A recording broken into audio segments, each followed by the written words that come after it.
Bonjour à tous, aujourd'hui nous allons parler des mygales.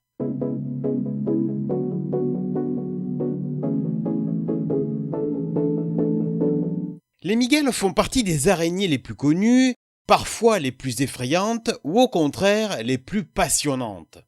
Elles constituent le sous-ordre des mygalomorphes, c'est un groupe à part entière avec une vingtaine de familles et près de 3500 espèces à travers le monde. Le répertoire se complète régulièrement de nouvelles espèces, comme par exemple en 2025 avec Atrax christenseni, une espèce endémique d'Australie découverte à Newcastle. Les mygales sont des araignées nocturnes, terricoles, terrestres ou arboricoles. Elles sont solitaires, craintives et discrètes. Leur taille varie suivant les espèces de quelques millimètres à 13 cm de longueur de corps. Les plus grosses araignées du monde sont des mygales. La mygale Goliath est considérée comme l'araignée la plus terrifiante. Elle vit dans la forêt tropicale humide d'Amérique du Sud. Elle présente peu de danger pour l'homme, mais son envergure est tout de même de 30 cm pour un poids moyen de 145 grammes. La morphologie permet de distinguer les mygales des autres araignées. Comme toutes les araignées, les mygales ont un corps divisé en deux parties. La tête, le céphalothorax avec les yeux, les pédipalpes et les chélicères, et puis l'abdomen. La distinction visuelle entre les mygales et les autres araignées se situe au niveau du plan d'articulation décroché. Chez les mygales, c'est simple, l'ouverture décrochée se fait de haut en bas, tandis que cette ouverture est latérale chez les autres araignées. Ce sont des prédatrices qui chassent à l'affût. Elles se nourrissent d'insectes de taille variée, comme des blattes ou des grillons, mais peuvent aussi tuer des animaux aussi grands que des lézards, des souris ou des oiseaux suivant les espèces. Pour se défendre, les mygales possèdent une artillerie composée d'un venin neurotoxique et nécrotique et des soies urticantes situées sur le dos de l'abdomen, des poils qu'elles projettent dans leur environnement si elles se sentent menacées.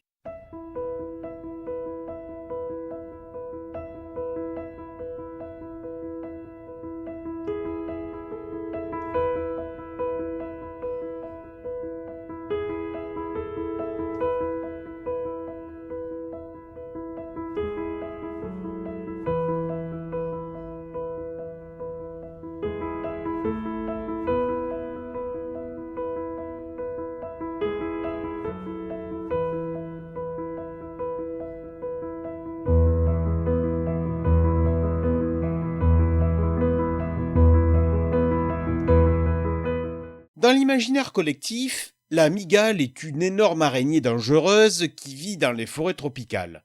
Pourtant, il existe une vingtaine d'espèces de mygales dans le sud de la France. Elles ne sont pas aussi impressionnantes que leurs cousines exotiques, mais restent des espèces tout aussi passionnantes à observer. La littérature mentionne plusieurs exemples de mygales visibles dans l'Hexagone. La mygale Atypus affinis est une araignée commune en France, de petite taille, seulement 8 mm pour les mâles et 12 mm environ pour les femelles. Elle vit sur le sol et tisse une toile en forme de chaussette. On peut penser à la mygale maçonne Nemesia carmenteria. Elle vit principalement dans les Pyrénées-Orientales, dans l'Aude et dans l'Hérault. La femelle mesure environ 20 mm et le mâle 12 mm. Dans un talus, elle creuse un abri de 25 à 30 cm de profondeur, un abri qu'elle tapisse de soie et ferme par un opercule fait de soie et de terre. Les femelles ne sortent jamais de leur abri. Pour se nourrir, elles attendent qu'un invertébré passe près de l'entrée et le capture. La mygale pionnière, Stenisa sauvagesi, est originaire de Corse. La femelle mesure environ 31 mm, tandis que le mâle mesure 23 mm. C'est une mygale qui apprécie les endroits secs et peu végétalisés, comme les talus ou les murets. Elle aussi creuse un tunnel aux parois soyeuses. Des araignées ressemblent à des mygales, mais n'en sont pas. La tarentule est considérée comme une mygale. Pourtant, il s'agit d'une espèce d'araignée très différente. La confusion porte surtout sur le vocabulaire. En effet, les anglophones nomment tarantula les araignées que les francophones nomment mygales. Certains ouvrages de vulgarisation ont entretenu la confusion en associant tarantula au mot de tarentule. L'espèce méditerranéenne, Filistata insidiatrix, a clairement l'aspect d'une mygale. Elle se retrouve sur les vieux murs ou sous les rochers, ce qui peut alimenter la confusion ce n'est pas une mygale.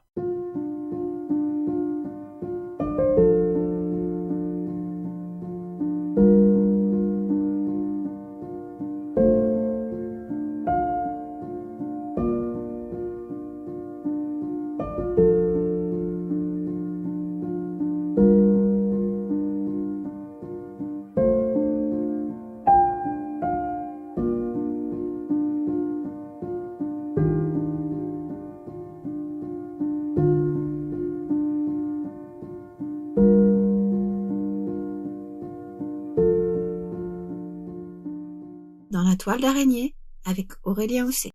Le répertoire des mygales s'agrandit décennie après décennie. Régulièrement, des observations inédites sont réalisées par les spécialistes grâce aux nouvelles missions et aux nouveaux lieux explorés.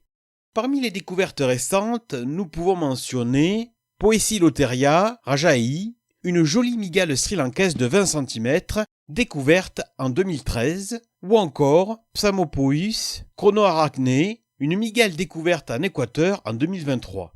Mais, à peine découverte, les chercheurs ont prévenu que cette dernière espèce est déjà menacée. Et oui, malheureusement les mygales, comme toutes les araignées, sont des animaux fragiles et sensibles à la dégradation de leur milieu, et la plupart des mygales sont aussi victimes d'un trafic illégal pour en faire des animaux de compagnie. Les mygales sont présentes dans la culture. Au Cambodge, les mygales se consomment frites, c'est même une spécialité du village de Skan. Les mygales sont très présentes au cinéma. Elles y apparaissent comme des nouveaux animaux de compagnie ou comme la vilaine petite bête qui va faire du mal à quelqu'un.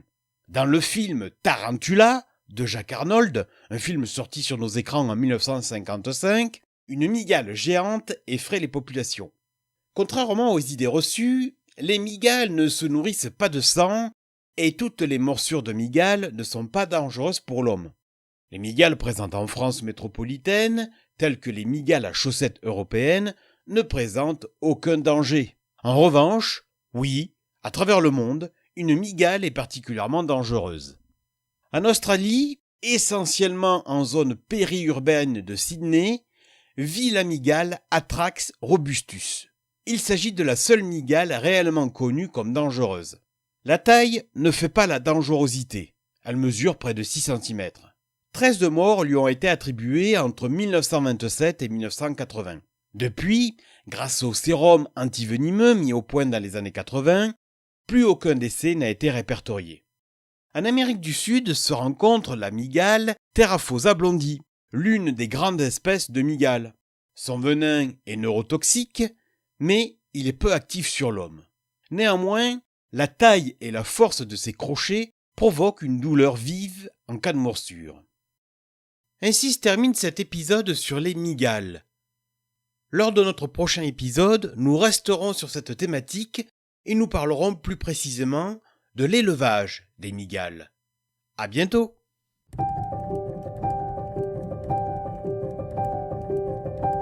C'était Dans la toile d'araignée avec Aurélien Hosset.